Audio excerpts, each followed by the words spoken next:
Okay, everybody. I have something really cool to tell you about. If you haven't heard yet about Anchor, it's the easiest way to make a podcast. Let me explain here. It's free. There are creation tools that allow you to record and edit your podcast right from your phone or computer. Anchor will distribute your podcast for you so it can be heard on Spotify, Apple Podcasts, Stitcher, and more. You can make money from your podcast with no minimum listenership. It's everything you need to make a podcast in one single place. Now, the way that you can do this is you got to download the free Anchor app or go to anchor.fm, and then you can get started. It's really fun. We just switched over recently here at All Too Real 2, and I'm enjoying it so far. So be sure to check it out and let us know what you think.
Okay, everybody, welcome to the latest episode of All Too Real 2. My name is Michael E. Cullen II, and with me, as always, via the interwebs this time, is Matthew, computer guy. No, Matthew Computer Haas. So you are a computer. Yeah. Computer. So Yeah. I've been friends with a computer all these years. Pretty much, yeah. Wow. So, do you wear tennis shoes? Yeah, occasionally. Okay. So, was the Disney film The Computer Wore Tennis Shoes based on you? For legal reasons, I'm not allowed to confirm or deny that, so. Well, yeah, Disney does have a lot of lawyers. Yeah, so I'm not of liberty to talk about that. There was a pretty big settlement when it came to that, so I want to make sure I keep my money. Okay. I have no idea what that movie is. It's a movie made way before either one of us were born. But okay. Anyways, look it up, people. It's a good movie, actually. If I remember correctly, I haven't seen it in like 30 years. But so today on the show, we are doing our second part on cancel culture. We did an episode primarily focusing on J.K. Rowling last time, and this time we're going to focus on it a little bit more in general, maybe a little bit on Miss Rowling as well. But basically, to start out, I'm going to give a short definition of what cancel culture is. This is from the Urban Dictionary. I know it's not like a real, it's not Merriam-Webster, but it still works. Cancel culture is a social attitude that facilitates the unanimous agreement amongst multiple people that somebody is worthy of hate and slander due to controversial behaviors they have engaged in. Things like using a racial or homophobic slurs, saying the N-word, or even offensive videos or tweets by someone from several years in the past could lead to their cancellation. basically the original goal, it says here, behind the movement was to make people who were in a position of power feel the consequences of their actions. They didn't want their social status to shield them from the repercussions of offensive behavior.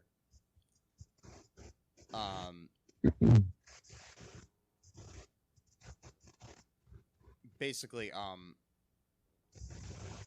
and sometimes it is used in nefarious ways to try to cancel somebody that doesn't deserve it as well.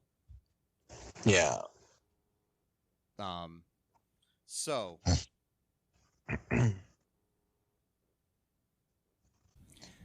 basically, there are people, that are trying to sometimes cancel people that don't deserve it. But there's also, legitimate reasons that people should be quote unquote canceled. Even though I don't like that word for some reason. I get the meaning behind it and why it's what they call this.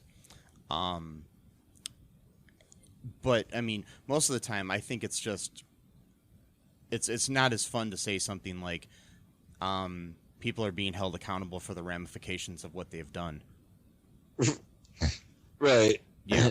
Plus, too, a lot of I think the people who coined the term cancel culture are the people who are the quote victims of cancel culture. So of course they're going to have like an axe to grind and describe it in the most ungraceful terms because they're the ones that are, it's kind of like the people who, coined the term social justice warrior. It's not the actual people who are called social justice warriors who call themselves that. It's the people who don't like them who call them that. You know what I mean? So yeah, it becomes a negative term. Right. So, I mean, examples of people being quote unquote canceled include,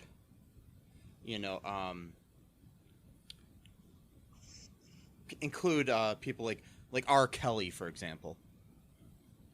He, it's like people want to like do things like boycott his music and things of that nature, because of the things that he has done, where he had allegedly, I just want to say allegedly so nobody tries to kill me. Or sue. Yeah, or sue me. Or both, who knows. They he's practiced predatory behavior and supposedly pedophilia and taking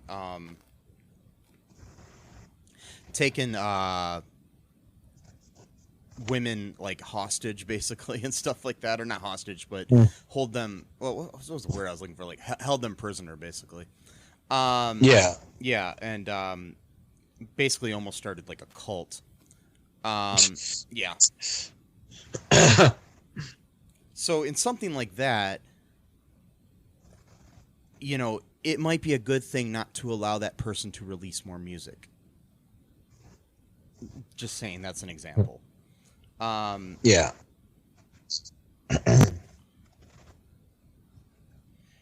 There's somebody like Ryan Adams, the singer. He had an alleged relationship with an underage woman back in 2013 who was or underage. Okay, I'm not going to say underage woman because I even hate that word.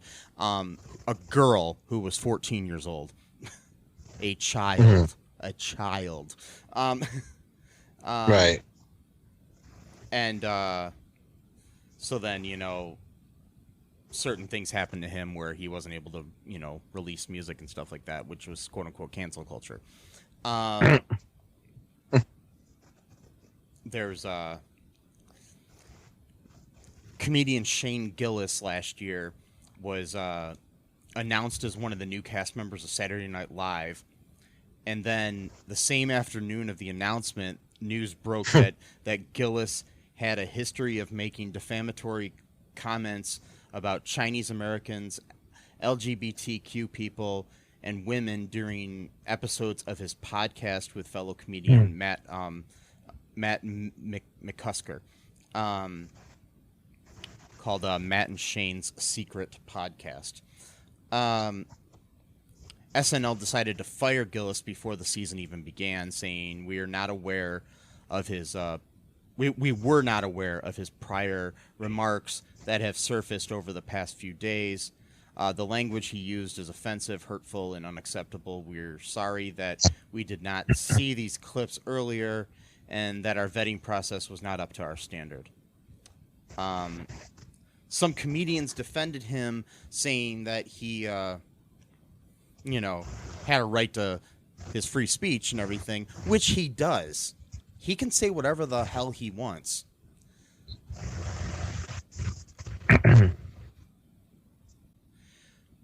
So yeah, some comedians have come to the defense of Shane Gillis, saying that he could say whatever he wants. Like I was saying, you can say whatever you want, and you have the freedom of speech to do it. But you do not have freedom from consequences.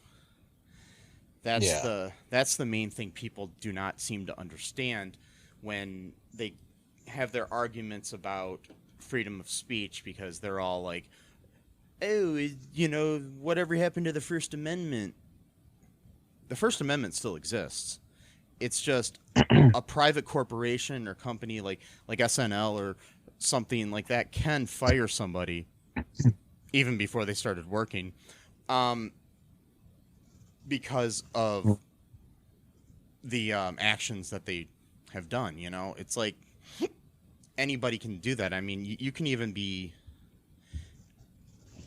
censured like the president has been by Twitter and TikTok and other social media things because of lies you say or anything like that, because the difference is Facebook or Twitter are private companies, that are allowed to create their own rules. You can't walk into a Walmart, for example, shouting the N-word and expect not to be kicked out of the store. Right. And people act like, somebody is being treated badly because of stuff they said on Twitter or wherever. For example, like Roseanne saying the racist things that she said on her Twitter got her fired from the show that was named after her. The main reason for that is ABC, who produces the show, has the right to do that because they don't want to be associated with someone who is racist. And they can do that. It has nothing to do with Roseanne not having her First Amendment rights and her freedom of speech. Sure, she could say whatever the hell she wants. I don't have to agree with it. You don't have to agree with it. People can agree with it. Whatever they want to do, that's what we have as society. It's just you're not immune to consequences for the actions that you do. Right. Like I was saying last episode was, this stuff has been going on even before the internet. It's just that with the internet, you have a wider audience, for the things you say. But like I said in the last episode, if like I had a job like at like a at a car lot or something like that, and my boss happened to catch me at a diner, like saying verbally abusive things to a waitress. My boss is probably gonna fire me because I'm a bad reputation for his business. Well, nowadays, it's much easier to quote catch someone than it was like say in the 1970s. But this type of thing's been going on for a long time. It's not a new thing. Just you kind of be more careful, I guess, nowadays, and a lot of people choose not to do that. So, I mean, the difference is people will complain and say like, "Oh, we can't, we can't do the things we used to do in the '70s." Okay. Well, No, there's this thing called progress. There's this thing called called progressive actions in the world and everything. I mean, in the '60s, we had a civil rights movement because people couldn't do things. We had a women's liberation movement because women couldn't do things. Just because things were different in the past doesn't mean that we have to continue to keep doing that, because society is different now than it was then. And if you can't keep up with the times as, like, say, a comedian like Shane Gillis or something like that, and say, "Oh, I'm being censored because of that's not how Shane Gillis sounds, but I'm just saying. But I'm being censored or whatever, or being upset about it. I mean, with all due respect to him, I think he actually took things in stride and accepted his fate. He didn't lash out afterwards. I don't want to, right. totally slander Shane Gillis for one reason. I mean, he said racist and homophobic shit, but still, I just don't want to, stoop to his level. But basically, people we'll just say generic person, says something on Twitter, gets fired from a TV show or a movie, or their music isn't, their music company, cuts ties with them or whatever. It's the consequences of what you do. And people are like, well, in the past, this didn't happen to people. Well, in the past, a lot of things didn't happen. That's what happens with society. I mean, in the past, we didn't have the internet. In the past, we didn't have cars. In the past, we didn't have, it's just things progress in the world, and we've got to keep up with that. Like, if you're a comedian, for example, who says, "Oh, I can't say edgy or offensive things." Yeah, you can. You can say whatever you want, but you're going to have consequences for what you say. The main thing is like, people will say, "Well, George Carlin said this, George Carlin said that." George Carlin also said things that, said basically that you can say everything you want. But when he was talking about, he talked about somebody a contemporary at the time, Andrew Dice Clay.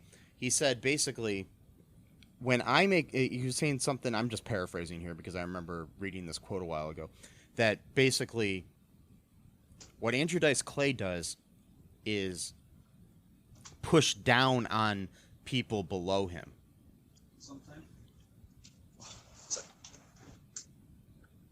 Like women and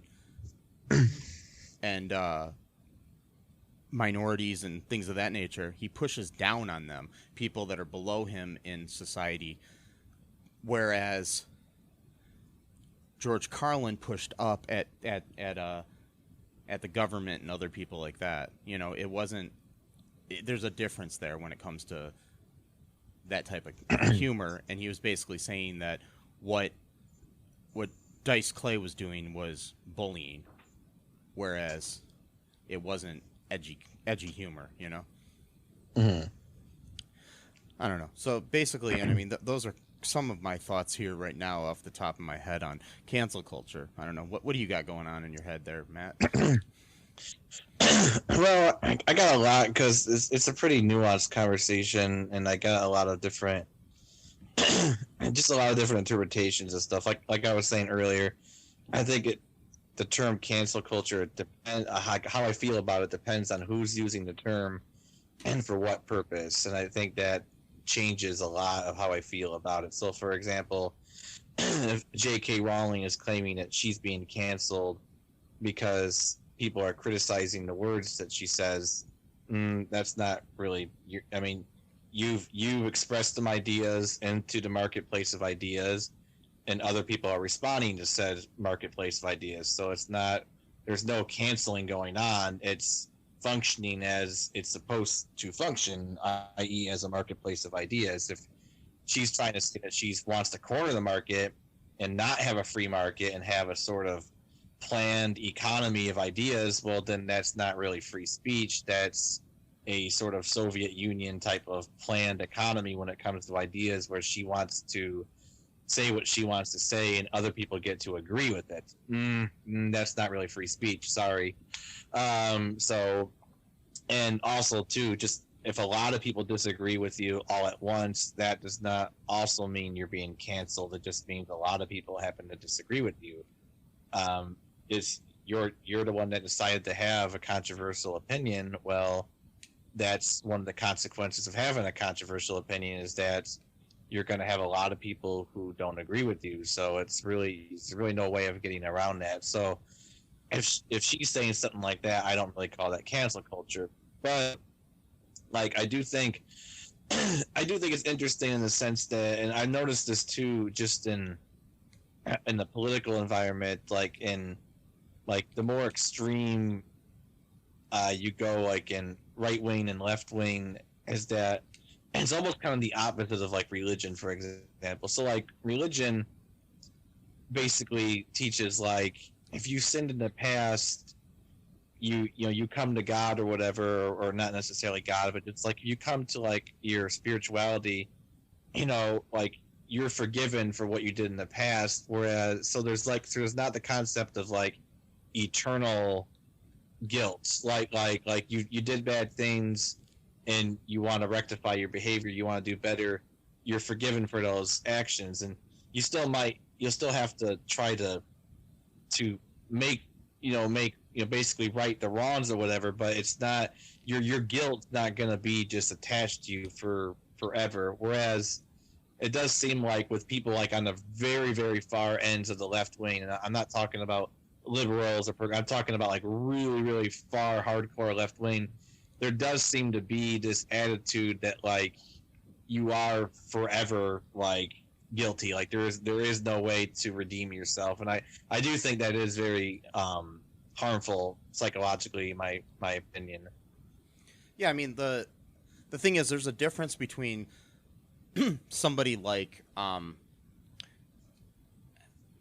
if I were to say something offensive, me or a celebrity or whoever says something offensive on Twitter, maybe years ago or something like that, or so for example, James Gunn was quote unquote canceled because of things he said on Twitter, 8, 10, 12 years ago or whatever, and then actually lost his job at Marvel because of it. He got it back, and then people are like, well, that isn't fair that he got his job back or whatever, that are very cancel culture, strong people. The thing is he apologized for what he said, explained why he said it at the time, and has grown and changed since then. Mm-hmm. Whereas, for example, Kevin Hart had said, quote unquote, I'm paraphrasing, so maybe not quote, but he basically said that he would want to kill his son if he was gay years ago on Twitter. Same sort of thing, saying something bad on Twitter years ago. That lost him his hosting gig of the Oscars a year or so ago.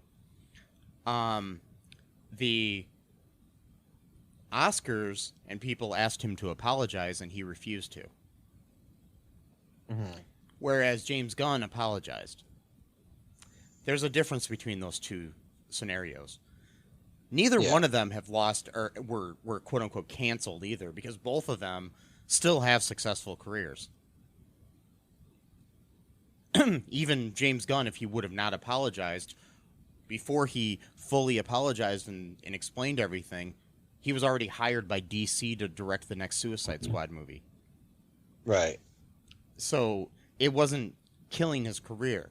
There's a difference between somebody like Kevin Hart and James Gunn when they say something, or somebody who said something years ago and maybe it comes up and they lose their job at Walmart or something. Right.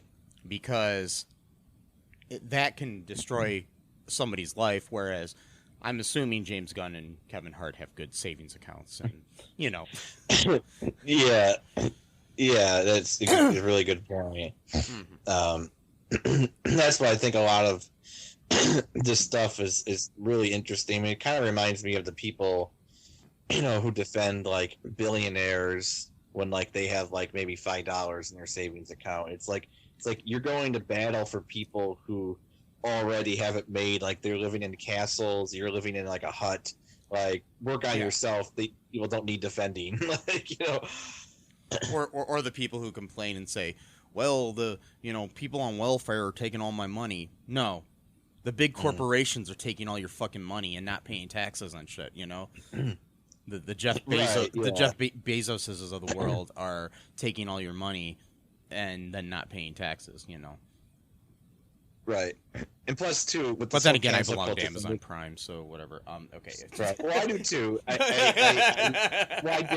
did. Never mind. Yeah, I did, but for like 2-3 years. But also too, there's another aspect of this cancel culture thing, because it is a really nuanced conversation. But there is the other aspect that there's not a better business than decrying the so-called curtailment of freedom of speech. Like if you go on YouTube, all of these people on YouTube are like, free speech is dying, and it's like there's hundreds of these guys saying this stuff. Okay, how is it dying if you all got YouTube channels and you're raking in hundreds of thousands of views on every single one of your videos? That's a really weird way of dying. Yeah, I mean, the people I love the people that go on Facebook and complain about how freedom of speech doesn't exist anymore. As well, it's the same sort of thing. It's like you're on a platform right now where people can read what you're saying, aren't you? If freedom of speech was gone, you would, not be able to post that on Facebook. Or freedom of speech was gone, you couldn't say it in your living room. Or wherever. That's what it comes down to. It's whether or not you. That's what freedom of speech really literally means. It's that the government can't, censor you. Like you can't get arrested. You can't get thrown in jail. That's what freedom of speech means. It doesn't mean that you're. I mean, one of my friends, when he was going to be a truck driver for a while, and he decided not to do it, but he was doing it for a little bit. And the company that hired him was a Mormon-owned company, and one of their policies was that you could not drink alcohol at all. Not just when you're not on the job, even on your days off, you were not allowed to drink, and that they could at any moment test you for alcohol if they wanted to. I mean, it doesn't mean that they would, but that was part of the contract, that if they wanted to, and technically, they have the right to do that, which is interesting because I don't really hear very much from the cancel culture crowd that talks about stuff like that as that being the problem, basically saying that, companies literally controlling your life even outside of, your working hours. They don't talk about that, but they talk about it whenever someone says really like right-wing or like offensive things, and then people react to that, then suddenly it's the worst thing in the world. So it's just very interesting of like where their priorities are, because it doesn't seem like they care. And literally that Mormon company has the right to do that. I mean, that's their if it's within their policy of their company. I mean, it's not curtailing anybody's rights, because that person still has the right to drink, but has consequences for it if they want to be employed at that place. Yeah. I mean, I'm not saying that that's always right, but it's just, that's within the law. It's, and I mean, I don't agree with it necessarily, but I'm just saying that it's, if you sign up for that job and that, you have the right to say, well, maybe I want to drink, so I probably shouldn't apply for this company. Yeah. That's the difference. I mean, it's not like they're going to be able to check all the time to make sure you didn't drink, but still, No. yeah. But it's not going to do it No. all the time. Yeah. Well, it's like, I mean, there are within companies like that I've worked for, with the health insurance that the companies give you, you can get better deals on health insurance if you don't smoke. Yeah. You know, it's just basically within the laws of that company. It's not, you know, because they don't want to insure somebody that might, you know, die of lung cancer or something. It's just, you know, within the rights of that company. Do you want to take a quick break here, Matt, and then we'll come back here? Yeah, we can do that. Okay. Hey, folks, this is Michael E. Cullen II from the podcast that you're listening to right now, along with Matthew Haas. We just wanted to tell you about our great podcast Super. called Super. It's called All Too Real. And on that show, what do we do, Matt? We watch biopics, and then we talk about whether or not the movie matched up with the real story or not. So It was a lot more exciting than that, though. Yeah, so we analyze the real story and the real story. Get it? Get it? Real. You know? Yeah, they're spelled differently, Yeah. folks. You can guess which one I said which way. Uh-huh. Anyways, so sometimes we have guests, sometimes we don't. But we talk about great movies like Shattered Glass and Yes. The Social Network and Futile and Stupid Gesture, among others. Those are some of the ones that we've covered so far, and we're going to cover a lot more. So please subscribe on Stitcher, Apple Podcasts, Google Podcasts, wherever you find your great, fun podcasts. And be sure to share it with your friends. Do it. Do it. Do it. And make sure you're not afraid to get all Too real. Bye-bye. And we are back. Welcome. Look. My name is Mike. This is the cool sounds of All Too Real 2. I hope you're enjoying it. I know I am. How about you, Matthew?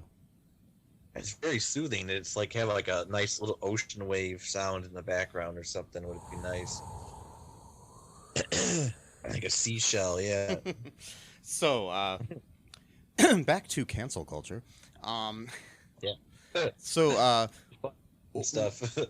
one of the recent things that has come to light, and recent, I mean by like a month and a half ago,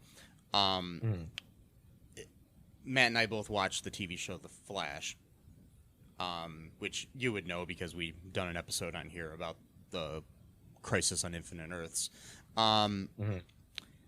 They recently fired the actor Hartley Sawyer, who plays Ralph Dibny on there,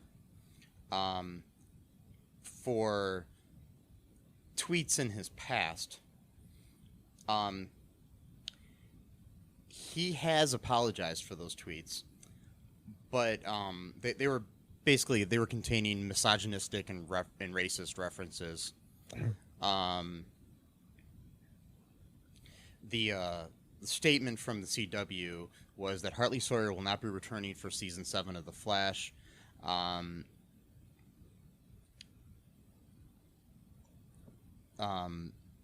Eric Wallace, the showrunner of the show, said, in regards to Mr. Sawyer's posts on social media, we do not tolerate derogatory remarks that target any race, ethnicity, national origin, gender, or sexual orientation. Such remarks are antithetical to our values and our policies, which strive to evolve to promote a safe, inclusive, and productive environment for our workforce.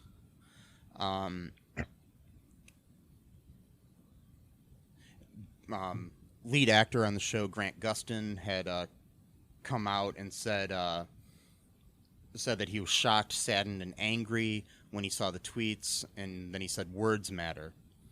The showrunner, Eric Wallace, who I just mentioned, had also said, this morning, many of you learned that Hartley Sawyer will not be returning for Season 7 of The Flash. Concerning his social media tweets, they broke my heart and made me mad as hell. And they're indicative of a larger problem in our country. Which is true. I mean, there is things like that.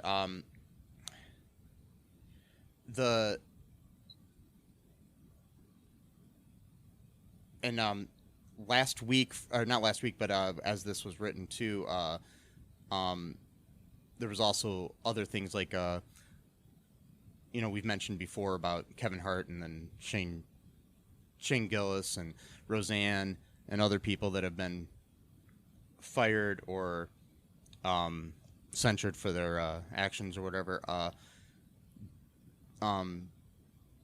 Dick Wolf, the producer of Law & Order SVU, had already fired one of the writers for the new spin-off they were making for Christopher Maloney's character.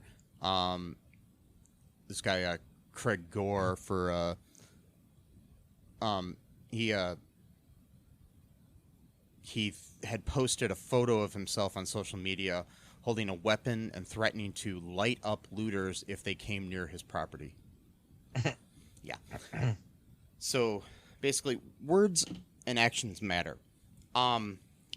With regards to Harley Sawyer, he did come out and apologize, which, like I said, the difference between James Gunn and Kevin Hart is that Kevin Hart did not apologize, whereas James Gunn did. In this situation, it was kind of like hard for me to understand exactly why he apologized, and it was understandable. But the problem with it is that I've read elsewhere that there were other issues on set with Harley Sawyer, allegedly. Okay. Yeah. So. And in my opinion, if somebody like the stars of the show all come out in support of this firing, it makes you think that there was probably something else going on the set. I mean, mind you, I'm pissed that Ralph Dibny's not going to be on the show anymore, at least not in that form. If they do decide to recast or not recast or just write the character off, whatever they do. I did like Hartley Sawyer as an actor. I do like Hartley Sawyer as an actor. I don't think it's going to completely destroy his career by any means, either. The guy, it might for a little bit, but he's apologized. Hopefully, for his sake, things get better. He realizes what he did was wrong, and his life will go on. I mean, sure, it sucks that he's not on the show anymore. It sucks that he lost his job. But like I said, in my main issue with the whole thing, though, too, is I guess it's just now these TV shows need to do a lot more better vetting for their actors before they hire them. Yeah. Before they hire them, and then us fans get attached to these people. Because that was something that they should have noticed or looked into before hiring Hartley, I mean, it's not hard. I mean, I don't know. 'Cause I barely use Twitter, but I'm pretty sure there's, like when you go online, you go find, like I'm pretty sure if you went on someone's page and you just typed in like find this word, and then it just will find like any of the tweets that feature that word. I mean, it's not difficult. I'm sure there's software that'll do that too. But I mean, the thing is it might not come up too if you don't use those certain words. You can still say something offensive without using certain words. But still, I mean, even if somebody's posting thousands of posts, and I'm not saying that, I guess, they need to start hiring people or having interns on their staff, maybe comb social media before they hire somebody. Yeah. And I mean, if nothing else, if they want to have them comb the social media and they come across something and they want to address it with the actor, and the actor can delete the posts, unlike what Hartley Sawyer didn't do.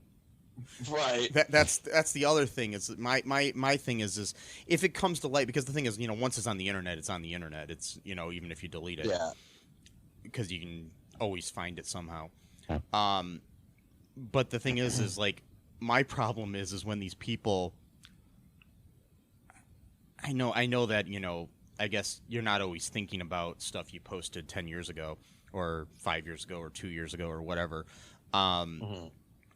But if there's something in your past you might be worried about, you might want to think about it. Or, you know, if you're getting into this industry of acting or music or whatever, sports, whatever, you might want to look at your past actions and maybe, you know, delete that Facebook post, delete that, you know, TikTok video that is offensive, whatever the fuck it is, you know, that Twitter thing, just, you know, do it.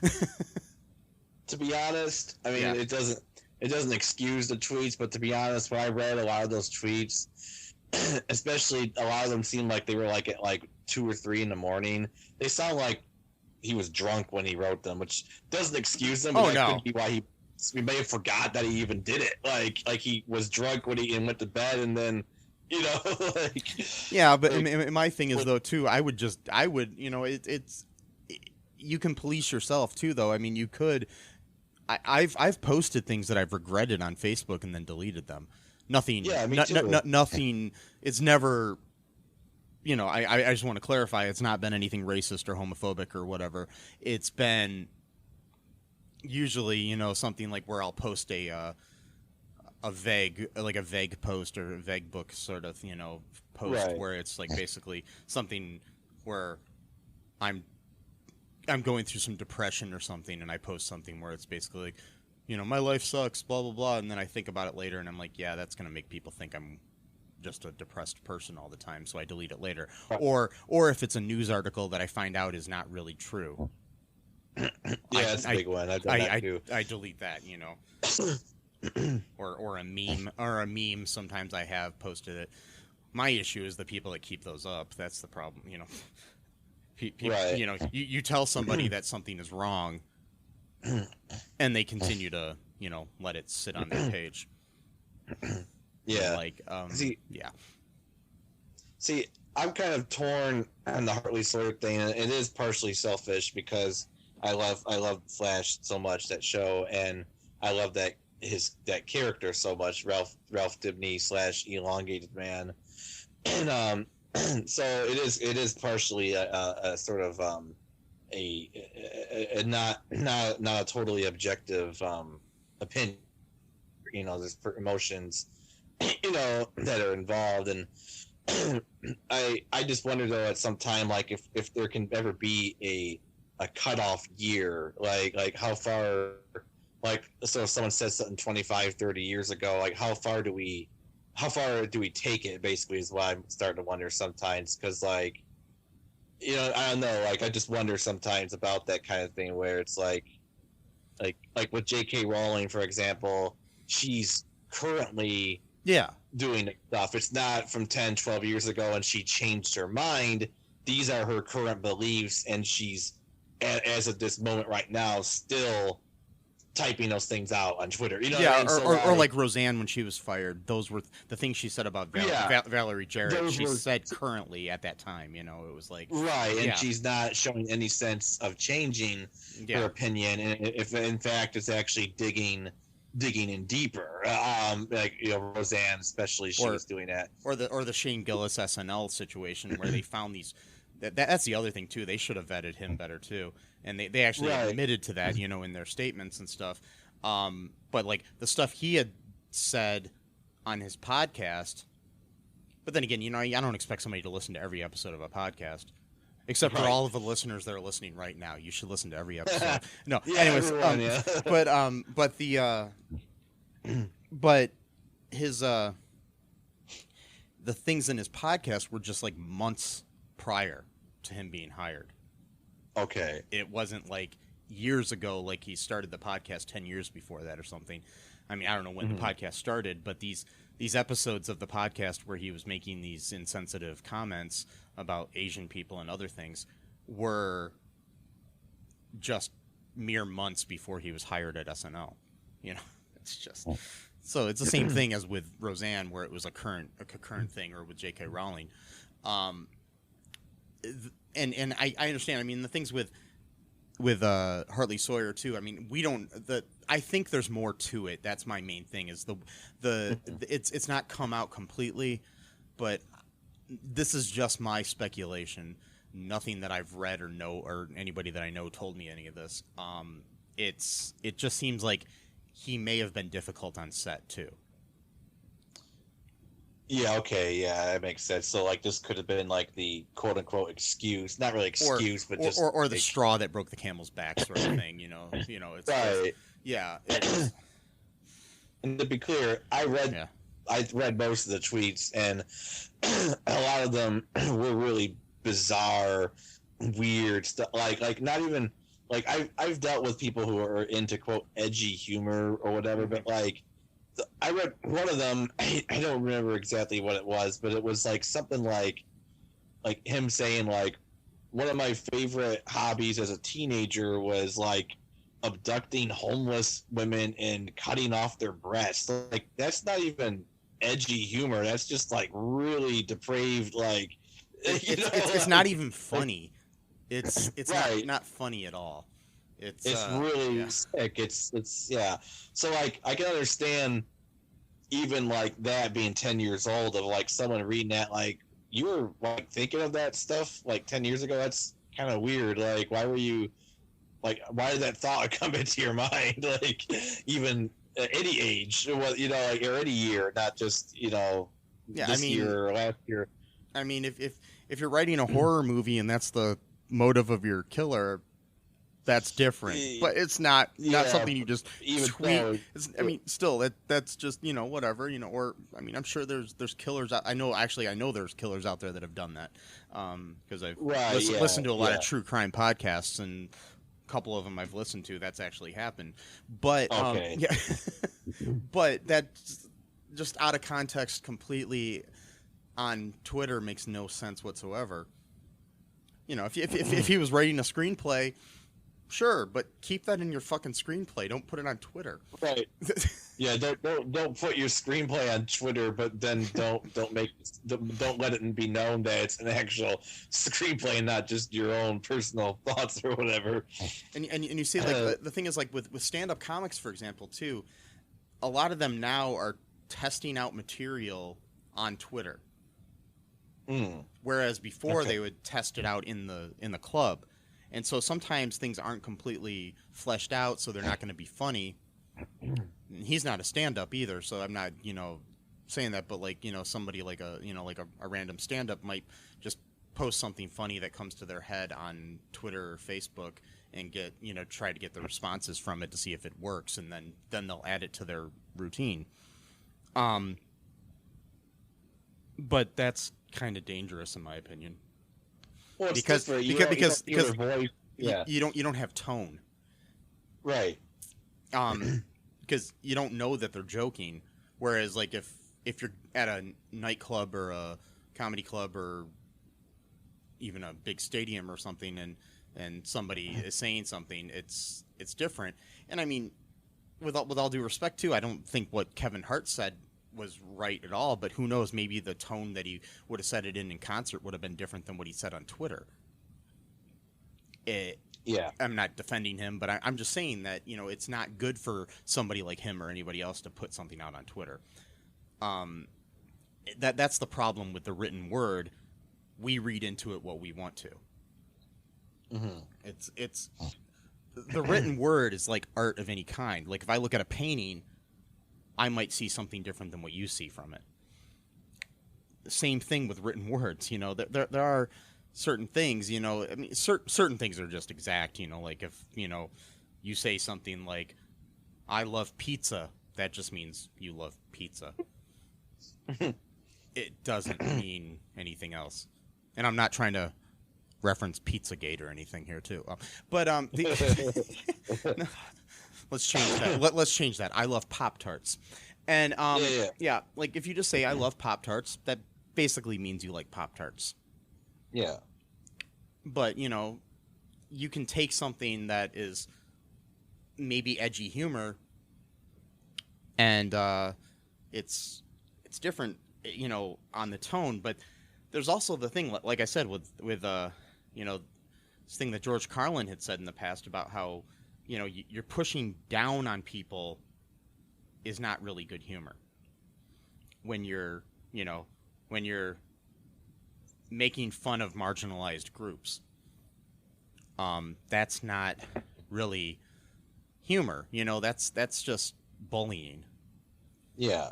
You know, I mean, if that's the difference where people like, for example, if somebody in the media is critical of President Trump, he gets all butthurt about it and says that he's being bullied and they're trying to cancel him or something like that. Him or even J.K. Rowling. Too.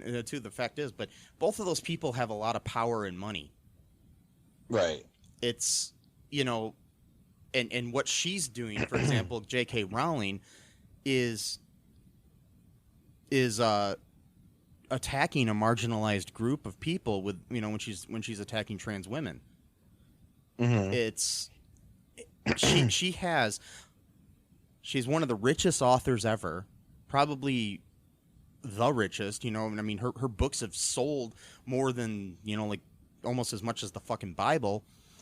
It's just right. Yeah. It's not like with her. It's she's not being canceled. She's still making 3 more of the Fantastic Beast movies. Those movies. So that would be perfect right there. If they actually did cancel the Fantastic Beasts series after the first 2 movies, then she might have a leg to stand on. But even then, she doesn't because she still has more money than the Queen of England. But yeah, you know what I mean. But they're not. They're still going to make the 3 extra movies. And Warner Brothers, they put out this really, really, really timid little response, basically talking about like the importance of diversity or whatever, but they made sure to not criticize her. So it's like, if she's such a victim right now, why is the studio cowering in fear before her? And even if they decided not to work with her and decided to just cut ties and not make any more Fantastic Beasts movies, she still has the ability to write books, even if she just self-publishes them because she can afford to. And she has enough of a fan base that people will buy them. Right. And with her, it's like she's clearly seeking attention because she's still... I mean, I stopped following her. I don't even pay attention to anything she's saying for the past month. I don't hear anymore.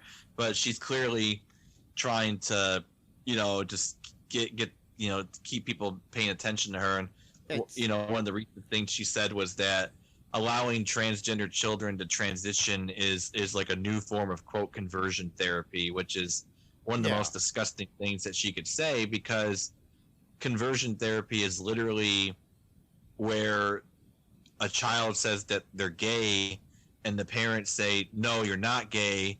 We're going to send you to this camp where they're going to torture you into saying you're not gay.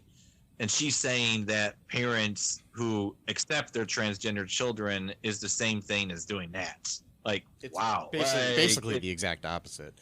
It is, it's the exact opposite. Yeah. But she, obviously got mental health issues right now, and she's reacting. And like I said, again, she's playing the victim here. She's trying to say that she's being bullied by people. Right. The thing is like, I'm not saying that, rich and powerful people can't be bullied, but they can deal with it. Better than some poor, person who's transgender who now has to deal with the fact that their favorite author doesn't like them. Or hates them, really detests them more. Basically. Like and that's what I'm saying. It's just like, because I mean, it's not like this is some random author who, wrote a couple books or something. She wrote probably the most successful children's book series in history. Yeah. And was very influential in a lot of these people's lives, especially, trans and gay people and marginalized people, because a lot of them saw themselves in the characters in that book. I mean, those books. It's just totally antithetical to like what she was trying to say with those books. At least that's what people were interpreting that she was trying to say with those books, but obviously I guess not. I mean, she may have been at the time too. Yeah. But then again, she might have been. I mean, it's just so weird when somebody is very anti one minority but very pro others. it's I've been I've been dealing with that with a friend of mine, and Yeah. they very much agree with J.K. Rowling, and I was just sitting there flabbergasted, like, how, like, could you believe these things? Like, I mean, it's like these are people that are already like being marginalized by society, and you're just like kicking them on the ground. Like, how can you do that? It just I don't think I'll ever understand it, to be honest. No, I mean, and it's just like the whole thing is like people need to look at this, in my opinion, like they did, like that famous poem or whatever it was, where they came for the Jews, and I because I wasn't Jew, I didn't, I'm paraphrasing whatever it is, but the poem I'm talking about, Yeah, where, I do. Yeah. where they they came for so and so, and they came for so and so, and I did nothing, but then they came for me. Mm-hmm. It's like you can't. It's like you either love humanity or you don't. Yeah. And you need to support people of all groups of minorities and stuff like that. I mean, you can't look at one group as being superior to another, because we're all God's creatures. If you believe in God, we're all humans. If you don't believe in God, we're all part of the same earth. We're, whether you think the earth is round or flat, we're still in the same earth. And I just want to, emphasize that whatever, if there's some flat earthers out there listening to our podcast, more power to you. I mean, I think you're wrong, but whatever. I'm not trying to belittle you, and I'm not going to marginalize you, whatever. It's just so, I don't know, frustrating. Do you want to take a break here, Matt? I think I need a breather here. You're good. Yeah, we're going to take a break. We'll be right back, folks. Hi, folks. This is Michael E. Cullen II from the podcast that you're listening to right now, along with manager Matthew Haas. You got promoted? Yes. Damn it. Okay, anyways, folks, do you like the show Superstore?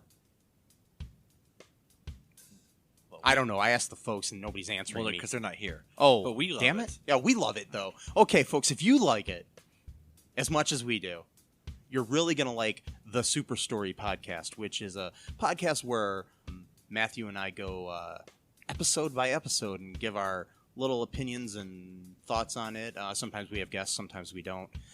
Just depends on how we're feeling. Yeah. And, so if you like this podcast and like our little crazy banter, then you should definitely check this out, or I might get sad. And when I get sad, it gets pretty sad. Yeah, so I can't deal with him when he's sad. Yeah, no one can really. So yeah. So check out Super Story Podcast right here where you get this podcast, Super Story Podcast. And we are back. How are you, Matthew? I'm doing good. That is good. And you're listening to the smooth sounds of All Too Real 2, where today we are talking about cancel culture. Very soothing. A soothing topic that'll just help you sleep well at night and live well. Wait, no. Okay, anyways, so there's a lot we could say about this, and we may, revisit this in the future. It's just it's deep. I have so much to say, and there's so many more examples of cancel culture, both good and bad. But the main thing the main takeaway I have here is, like, basically, if I don't really believe in cancel culture. I think it's basically consequence culture. If you because there's a difference between somebody like a marginalized group being bullied, like we were talking about with J.K. Rowling and other people. That is just bigotry. Whereas cancel culture, when people try to play the victim for something that they did, I just don't get it. It's like there's a lot of people out there who will say things and then be like, well, what about my First Amendment rights? And, I'm allowed to say whatever I want. Yeah, you're allowed to say whatever you want. But like I've said time and time again on this podcast here, there's consequences for your actions. just like anything else you do in life. You stab somebody, you're going to go to jail.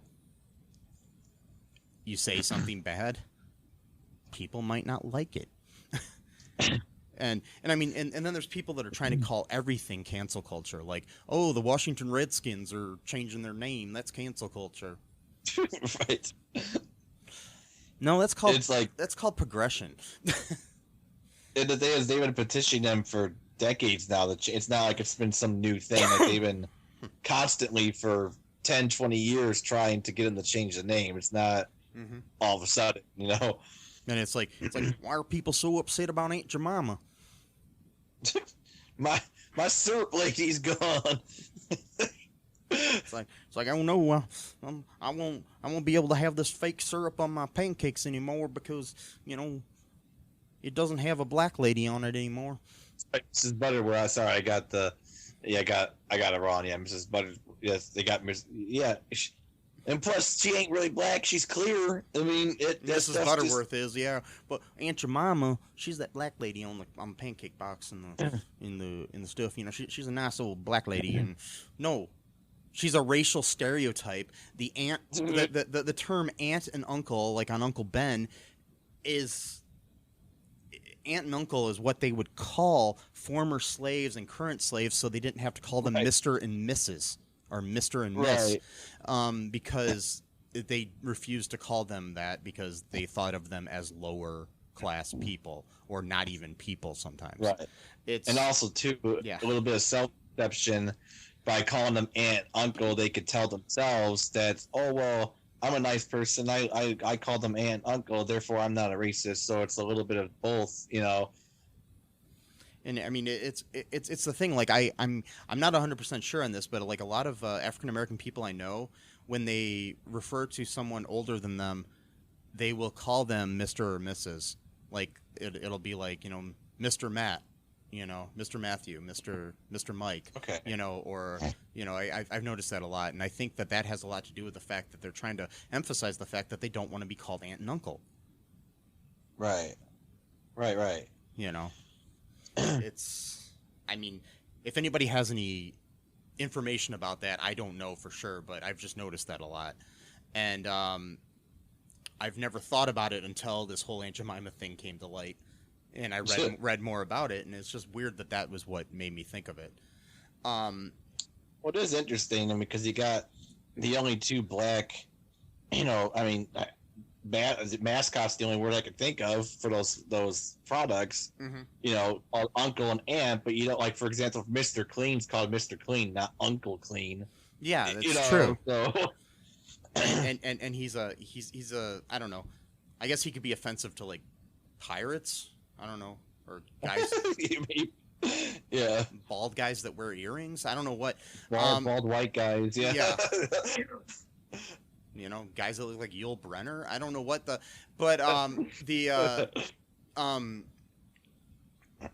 it's different. I mean, and people don't seem to understand it. It's just like, and the people that are getting so, they're like, oh well, Aunt Jemima was a real woman. No, she wasn't. She wasn't real. She was a caricature from a minstrel show.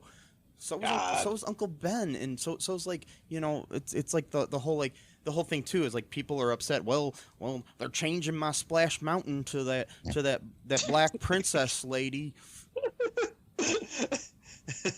Change my Splash.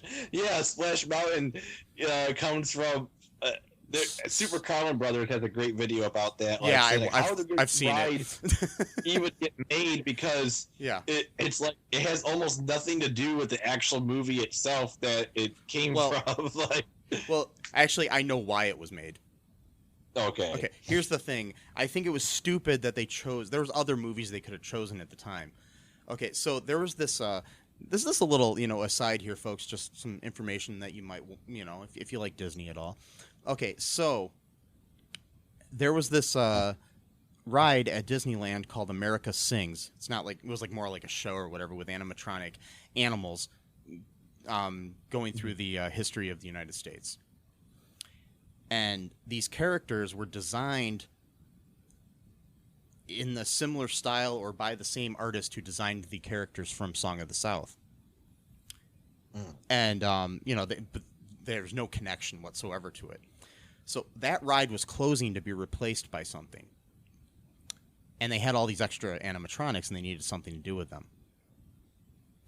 And at the same time, Tony Baxter, who designed Splash Mountain, had the idea to create a log flume ride. And they basically tasked him with the task of using those animatronics in the ride. So the closest thing he could do was add some characters from Song of the South in there for it to make sense. And I mean, I think there's other things they could have done. I'm not trying to blame Tony Baxter. He's a genius. Look him up. He designed like half of the greatest things at Disney World ever. Anyways, he at Disney World and Disneyland and all the parks, he was tasked with it, and they needed to create this thing, so they used the characters from the animated portions of Song of the South, a movie that even at the time hadn't really been released and has never been released on video in the United States because of the bigotry associated with the Uncle Remus stories that it has. But basically, he just had to use those things, and at the same time, when that was coming out, the movie Splash was coming out. So Michael Eisner, who was the head of Disney at the time, said that they should use the word splash in it somewhere. So it subconsciously was associated with the movie Splash. If Tony Baxter would have had his way, the ride would have been more about mermaids and stuff like that than what it was. But he was forced to reuse these animatronics from America Sings. So that is why they created that. My issue with it is, okay, I understand creating that ride at Disneyland because you had to reuse those animatronics at Disneyland. There was no fucking America Sings at Disney World, and they just recreated the fucking ride there. So they had to make all new animatronics for Disney World that were based on the animatronics in the Splash Mountain at the other park. So my issue with it is why didn't you just make another log flume ride based upon some other Disney property that you have? But anyways, I digress. A lot. This comes back to they're changing my Splash Mountain. Yeah. In my... And people are like, the thing is this is something they've been planning for years to retheme it to something. They've been trying to figure out what it is. But of course, people are saying, oh, they're changing it because of the Black Lives Matter, George Floyd protests and all that stuff. They designed this over a year ago. But people are just trying to not emphasize the fact that they're racist, and they're upset that Princess Tiana from Princess and the Frog is going to be the main character in this new ride. Right. And I mean, the people that are upset about about her being in this ride for other reasons, I completely agree with, because people says that she should have just had her own ride that was designed specifically for her and not a retheme of this. But still, this is progress. It might be a little bit of progress, and people get upset. They're like, oh, on the other end too, they'll get upset about things where it's like, oh, changing Aunt Jemima or Splash Mountain or the Redskins or whatever isn't going to change the systemic racism in this country. Of course not. But should we just let those things sit there and be racist? Right. People are like, oh, they're just placating the social justice warriors. Well, yes, they are. If we feel like, oh, we've made victories because the Washington Redskins changed their name, or Splash Mountain is now going to be themed to Princess and the Frog. No. Right. If you just stop there and be like, okay, we're done. We got we got a ride at Disneyland change, so we're done. No. Yeah, our demands have been met. No. Things like changing the laws in this country, voting for the right people, making sure that people of color have a better chance to vote, making sure that gay and trans people have rights in this country. You know, things of that nature are what we have to do. Those are going to be more, you know, are going to be better for society overall. But still, while you're living in a country where there are Confederate statues around, or, you know, or racial stereotypes on pancake syrup, Yeah. it probably doesn't make people feel good to see a society where it's okay for racism just to exist. Yeah. On their products or statues or theme park rides, you know?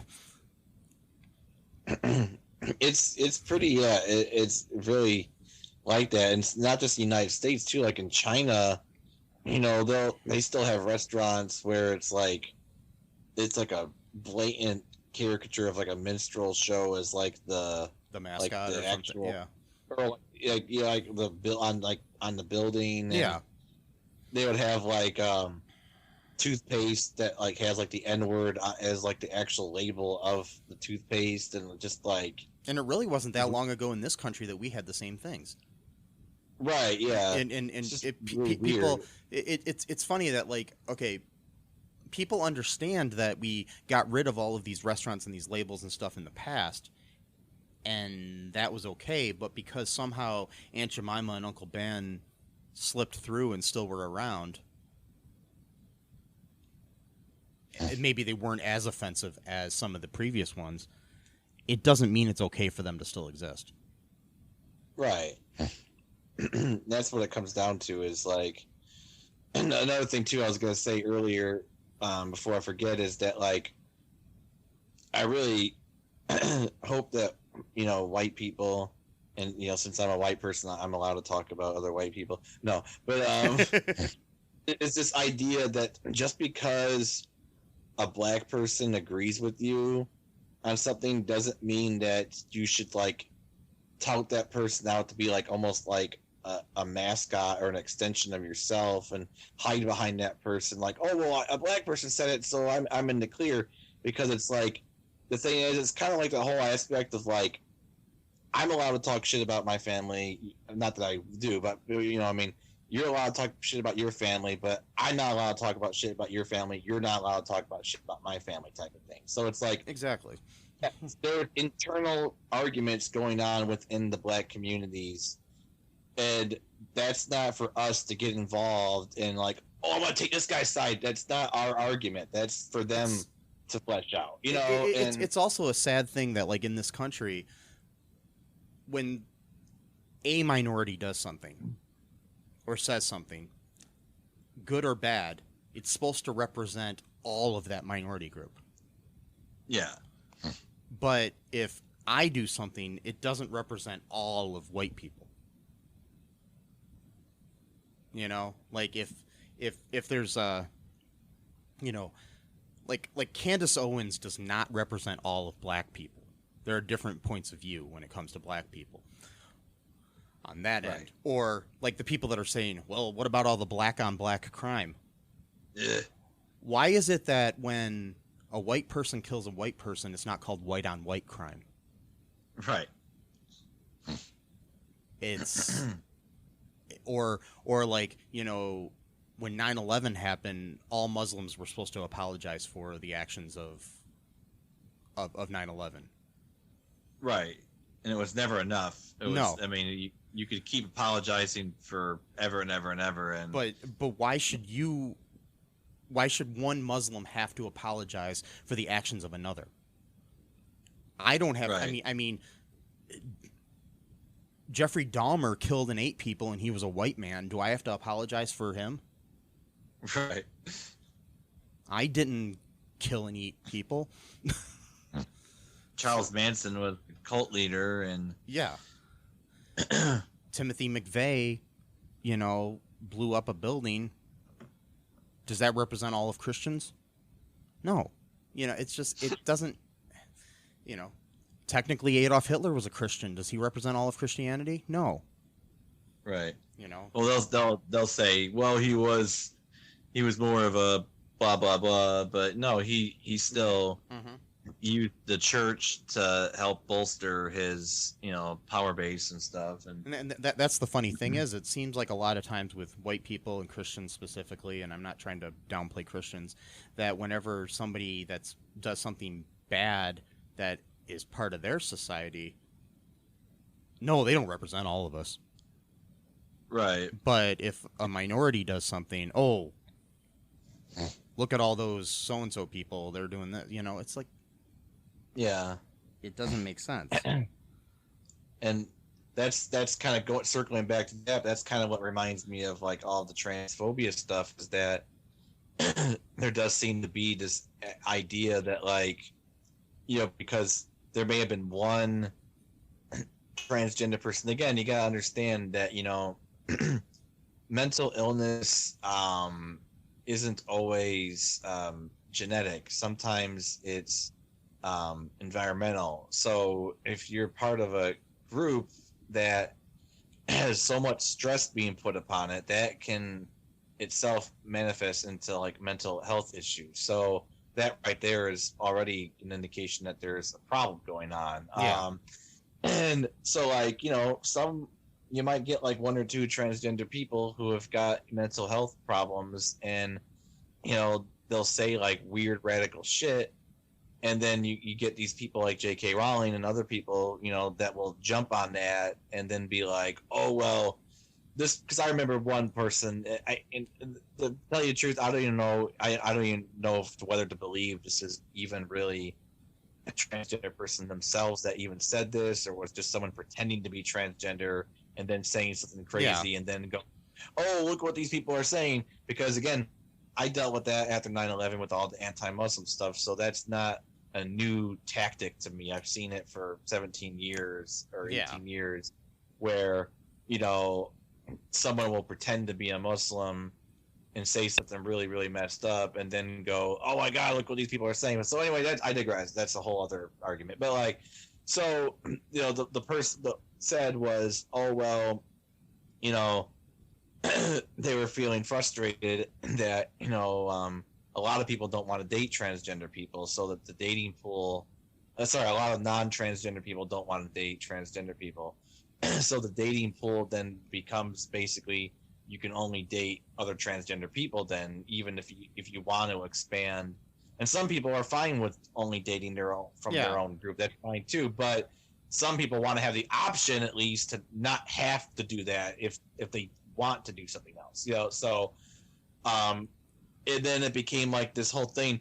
Transgender people are saying that people should be forced to date transgender people. It's like, no, you're a complete fucking moron. No one is saying that. Like, and if like, you might find one person who did say that, and that person is probably dealing with rejection or something. And so what? You're just gonna kick them while they're down? I mean, and then people will use something that one person says just to further their own cause, too. I mean, whether to represent the whole cause of the thing or the whole group of people.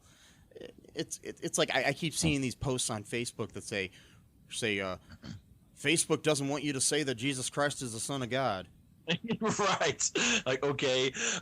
Who on Facebook said this to you? Who? Yeah. Who said that? I doubt anyone said this. Did Mark Zuckerberg tell you that you can't post that on Facebook? No. Nobody told you this. No, but Facebook apparently allows you to make death threats against Muslims and advocate genocide against them. That's totally fine. Yeah. But you're trying to it's basically you're creating your own thing. And like I've seen things too. It's like people will be like, well, the social justice warriors want to cancel this, bringing it back to cancel culture, and want to cancel this TV show. No, they don't. Maybe one guy said that he didn't like the show. So you can use that as your argument to then say that, well, all of them want it canceled. No, most people probably don't even give a shit about the TV show. You know what I mean? It's like nobody cares that, NCIS is on TV or whatever. You're trying to make a cause for something that doesn't exist. Yeah. And that's the problem I have with a lot of people. They create that. What they do is it's like, for example, on this video I watched the other day about cancel culture, they were bringing up the fact that at this roast for Alec Baldwin, Adam Carolla got up and he says, I just want to, make sure that, after this is over, I just want people to know that these social justice warriors are going to come out and say all this shit about how we're saying all these bad things about people and stuff like that. It's like, no, because most people with a fucking common sense know what a fucking roast is. Yeah. They know that when you roast somebody, you're going to say offensive things. You're going to do things that are pretty offensive in a roast, because if you don't, then you're the idiot and in the minority of the fact that you've never seen a fucking roast, Yeah. A roast is where they're going to make fun of Alec Baldwin or whoever else is on the dais at that thing. You know what I mean? It's just, come on, if you get humor, you know that. And basically what Adam Carolla was doing there was creating an issue that didn't exist. Yeah. Just to try to be edgy and funny, and you're not. You're basically just trying to create an enemy who doesn't exist. Yes, a straw man argument. Well, Yeah. yeah, basically. And and that's what makes them feel like heroes, is really what it comes down to, is that they want to be these martyrs, and they want to be these heroes against, these evil villains. And it's just like, you guys, you have a very warped sense of like importance of like what you think of yourselves. You think you're more important than you really are, basically. Like, no one, like, you're not the person that's standing in the way of like the horde, or whatever. Like, It's just, I don't know. The whole thing is just sad, and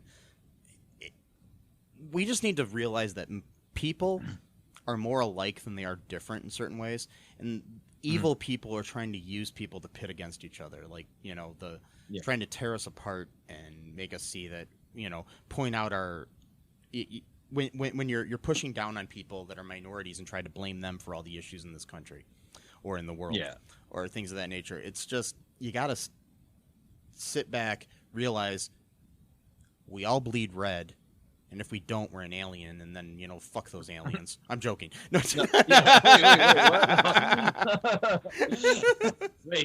wait. No. Don't take that out of context, people. No, I was just, I'm just saying that, and I love aliens, yeah, I like Mr. Spock is awesome, and Dr. Spock. Sorry. That's what I was wearing a Star Trek t-shirt the other day, and my dad called me Dr. Spock, and I was like, actually, on the Starship Enterprise, McCoy was the doctor and Spock was the Thing is, a lot of people still to this day, it's like a never-ending thing with the whole Spock thing. Like, it's like, no, Dr. Spock was child psychologist? Yeah, he was like a a baby doctor. Yeah. Okay. who wrote a bunch of books and stuff in the 70s or whatever. And so, Yeah. And so that's why To this day, though, people will still, I'm like, okay, you were forgiven for the first couple of years, but we're going on 50 years now? Like, come on. Yeah. And it's funny too. I even explained this to my dad before, and he still did it again. Maybe he knows, and he's just doing it on purpose or something. We went and watched The Wrath of Khan together and listened to William Shatner talk after it. I mean, anyways, that's a good movie. Yeah, probably the best Star Trek film out there. Anyways, that or First Contact. Anyways, so I don't know. Anything else you want to say here, Matt, before we go? This is running kind of long here. Yeah, it's getting kind of long, but just some final thoughts I would say is just that, I do think it's a nuanced conversation. I do think that there are times where perhaps, I'm not really a big religious person, but, I do think that, one of the things religion does get right is the idea of redemption, and that it's possible to be redeemed. And I do think that sometimes in, this new culture where, because basically what happens is when justice is not served for so long, there is a tendency to we got to make up for lost time, so we're going to go scorched earth. And I understand that reaction, but at the same time, I do think that if we are going to have this idea that people are literally like eternally irredeemable, I don't think that's a healthy belief, in my opinion. And No. so like I do think that like even if you are going to quote cancel someone, you should at least in your mind leave that person open to be able to redeem themselves, and not just basically say like this person is forever dead to me, nothing they can do or say will ever be good enough. I personally don't think that's a healthy. Yeah, I mean, we all make mistakes in life. It's just owning up to those mistakes that is the Right. difference. You know, if you're gonna, you know, stand firm on whatever you said, that's different. You know, if you're a, you know, just dyed in the wool racist or whatever, then yeah, that's what you are. But it's, you know, you got to realize you have consequences for that. But if you're somebody, I mean, there are a lot of people that were at one time racist in their lives and aren't anymore, or people that, you know, thought differently about trans people or whatever. You know, you can change who you are, and we got to give people the chance to change. But you also have to hold people accountable for what they did and make them don't accept an apology, especially one of these backhanded apologies that is like, I'm sorry if this offended you. Yeah, I'm sorry you felt this way. Yeah, exactly. Yeah.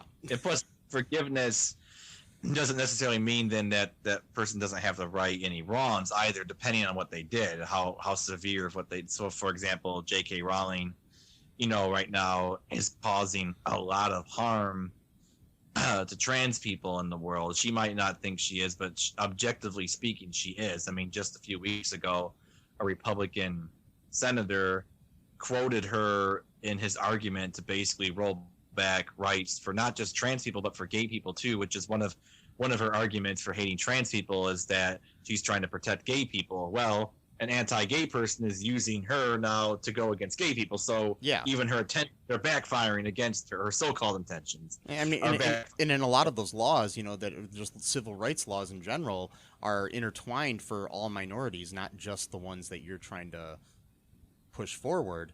So you got to realize that, you know, if you're one of these idiots who hates one minority and not another, it's all or nothing sort of thing, you know?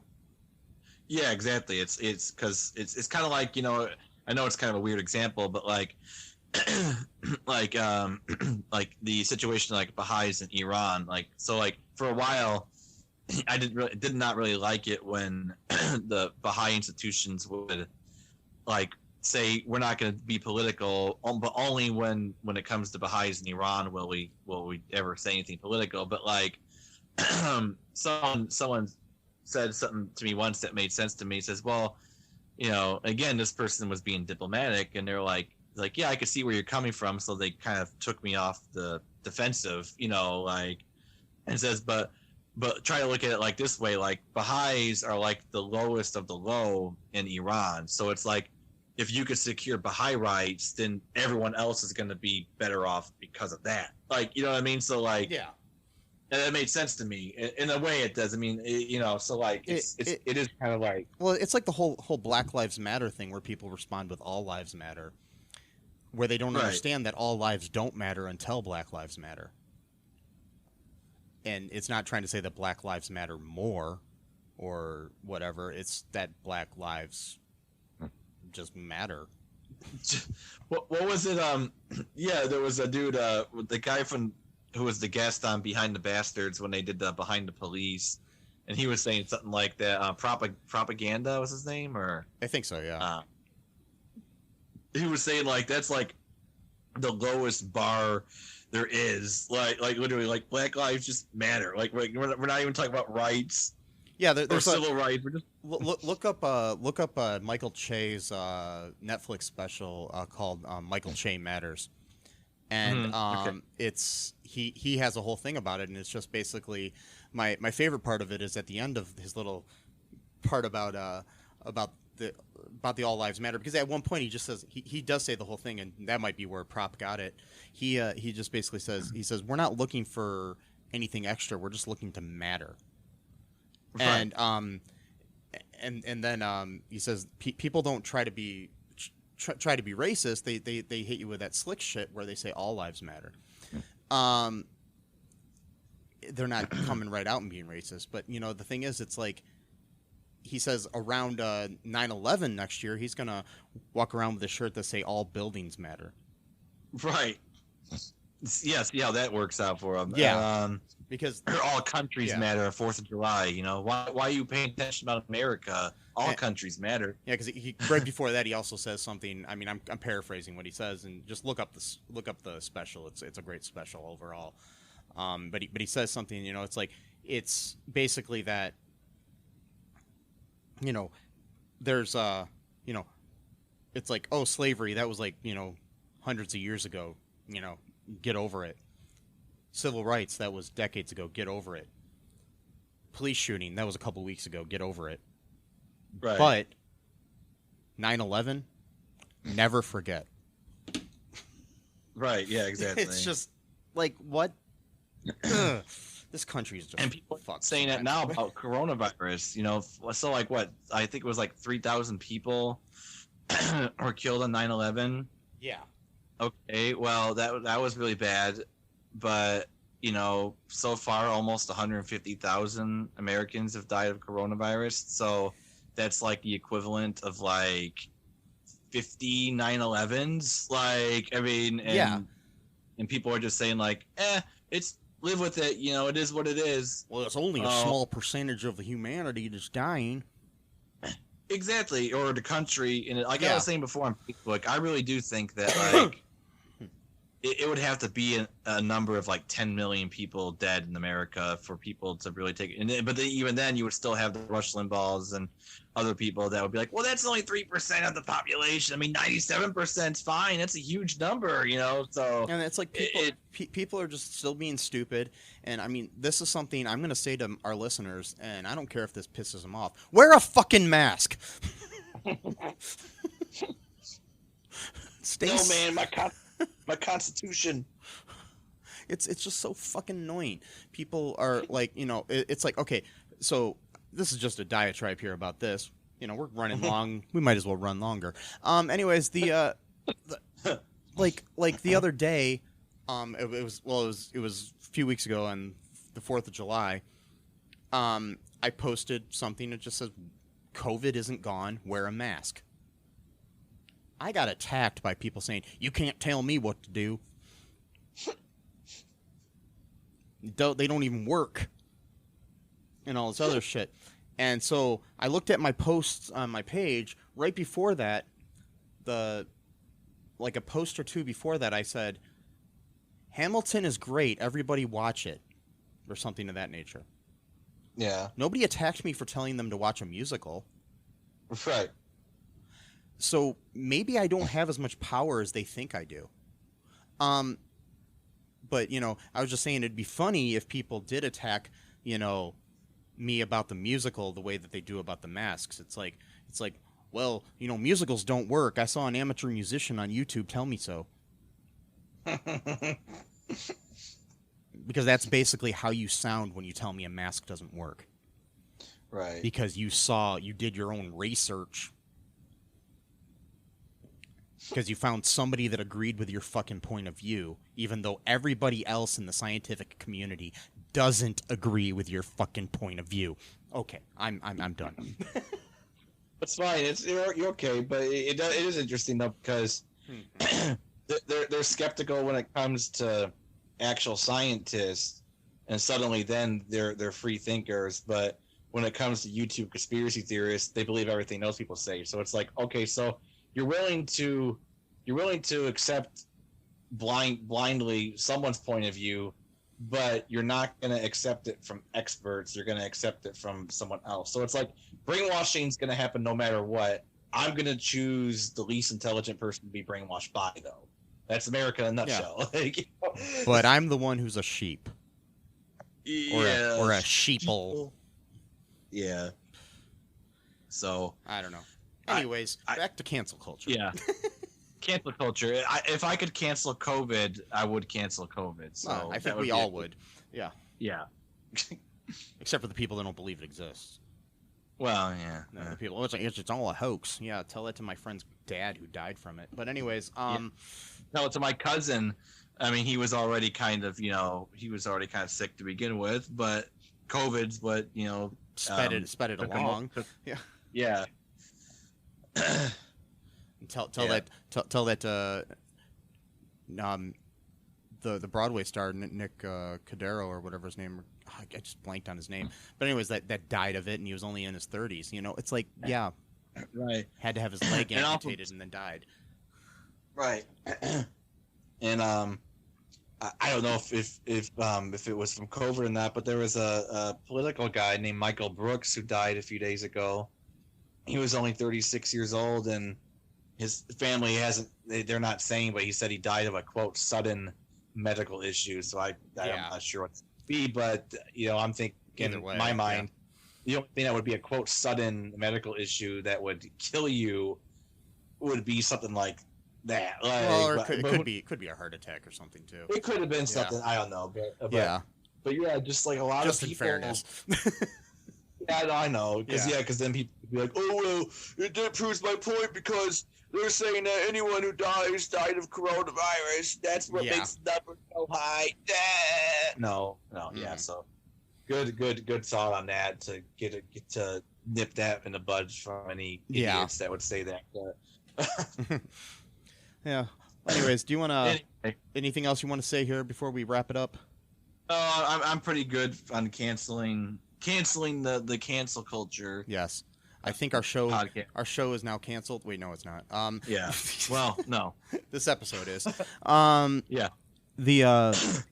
I'm gonna share. Speaking of COVID and other issues, I'm gonna share some links again in our show notes here for places you can donate money to help out people in these times where they need it.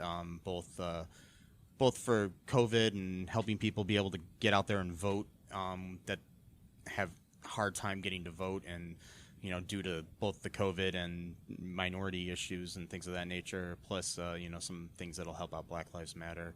If you are against Black Lives Matter and are mad at me because I'm pro it, well, fuck you.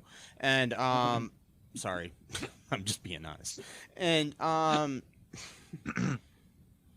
it's not some Marcus conspiracy theory run by George Soros or whatever. Anyways,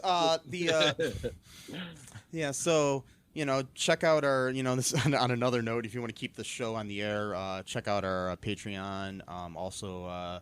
Check out our TeePublic. You can get some cool T-shirts and stuff like that. And be sure to subscribe and review the show. That helps us out a lot. And if you're still listening to this hour and a half long episode that we recorded, I applaud you.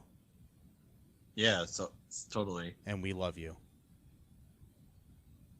Yes. Even if you're not listening right now, we still love you.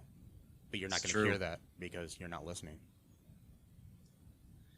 They might pick up on it energetically, though. Oh, okay. I'll send it out into the ether. And, yes. But for now, bye-bye. Thanks for listening to All Too Real 2 podcast, a Cullen Park production. Produced and edited by Michael E. Cullen II. Music by Matthew Hawes. Subscribe and share the show. Visit us at cullenpark.com.